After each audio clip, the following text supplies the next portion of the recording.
This is such a weird game because Kun Aguero scores after 27 seconds. You think, right, switch over, it's done, City are going to win. But City didn't really kick on.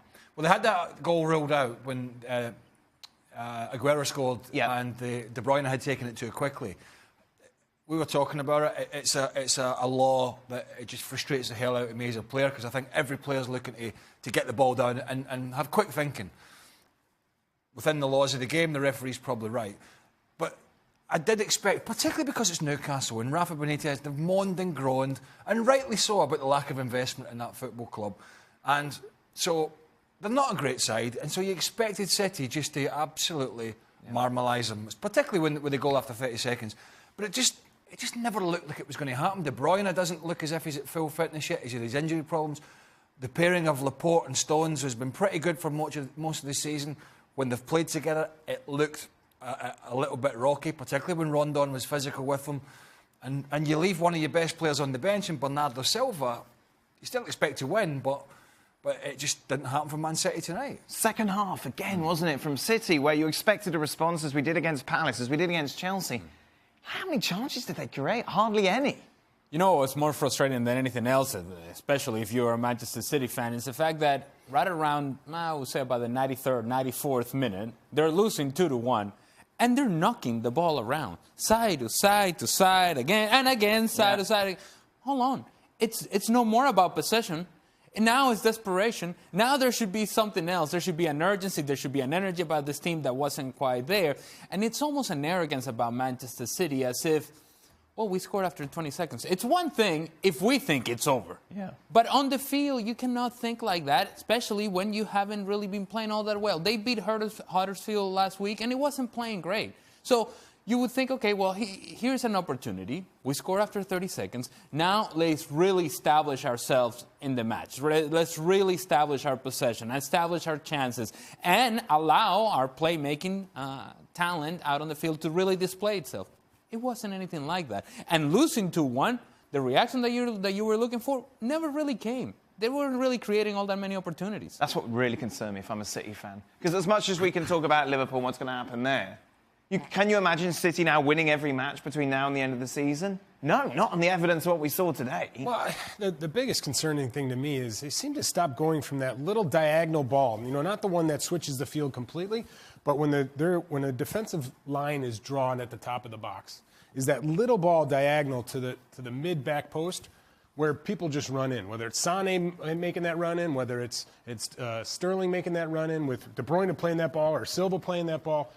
That causes so much trouble for defenses because they think that everything's going to be in front of them. But if you can play that ball over the top, it turns around the defense and in their own penalty area, it creates a ton of havoc. And to me, it seemed like they just kept going wide and wide. And they had a few opportunities crossing the ball from wide positions, and it didn't turn out the way it normally does. So your question about are you concerned?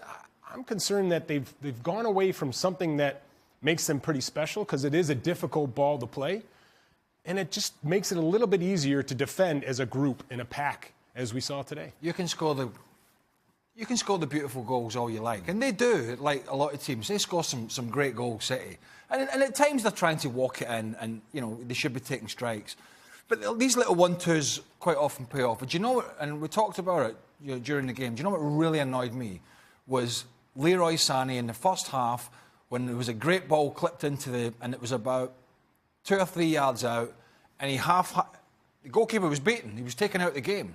And it was a little half-hearted header at it. Right?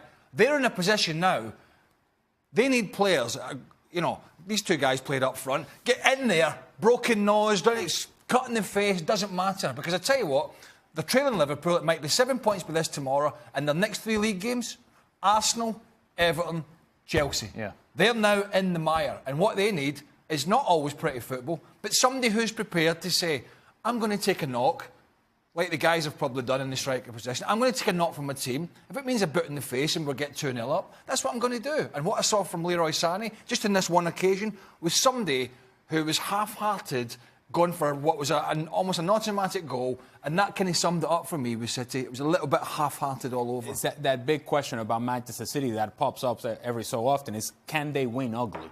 Because if it's not all the pretty stuff that we see, and we all enjoy that, and it's entertaining. But there are moments throughout the course of the season where all those things don't come off. And that pass that you're talking about maybe wasn't there, and they're not able to pick out. At some point, you got to win ugly. And winning ugly for them doesn't come natural, and they don't find a way to do it. That in itself is something that you need in order to win consistently. They don't do it.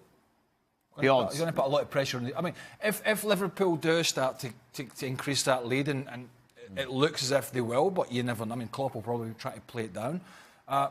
It's going to put even more pressure on the Champions League. Yeah. Because they won the Premier League at a canter last year, so it's not. I'm not being overcritical here. It's very difficult to retain your title when they had a bad night at the office, but it is going to pile the pressure on for Guardiola to, if they are out the title race, which they're not yet. But if it starts to look like that by the time the Schalke game comes around, where they're huge favourites, by the way, it's big pressure. City, Liverpool to win the title now. If I was to give you £50 now, I've said for the last few weeks, it's Liverpool's. It's in their hands. It's as simple as that. I felt like that a few weeks ago. I didn't see City dropping points tonight. They've actually been on an 8-game winning run. I think they've hardly lost a goal, but they've played. They played Button Albion, and then they played an FA Cup game. You look at it, 11-4 on now, Liverpool, to do it. Obviously, it just makes more importance that game at Anfield tomorrow against Leicester. 7 points. Yeah, listen, it's not unheard of. I mean, we've seen teams run into some injuries. There's, plenty of good teams ahead of them. But you look at Liverpool over the course of the period of this season so far, and you find it difficult for them to drop 7 points. And you add in that means, as you talked about off camera, is City now having to win every single game from here on out. And it's a tough ask. I always think there's a few little scares and twists coming in near the end of the season, whether it's a team that seems safe from the drop, that drops all the way down, and the one or two at the top that sort of lose games that you don't think should be lost. There may be scares and twists, but you can take those on a lot more comfortably if you're 7 points ahead. And that's the issue here, is that you're Liverpool, you beat Leicester, you're 7 points ahead. Maybe there'd be some nervous moments, but those nervous moments you're willing to live with. I would much rather be 7 points ahead and be scared the last couple of games of the season than be in the position that Manchester City's in right now. Let's not forget Leicester. They're a funny old lot. They are a funny old team, because he was packing his bags, right? I'm telling you, he had them packed. He probably wasn't even watching the game against Man City, and they won. They won. And then I think it was Chelsea. They beat Chelsea, and it was like, unpack those bags, Claude. They're so up and down. And then they go to Wolves. They had a great game at Wolves, and they leave themselves wide open at the back right at the end, and they lose the game. I don't expect them to win at Anfield, but they're a side that can turn up when they've got the head screwed on and they have a good day. They're not a bad side. When they have a bad day, they're pretty awful.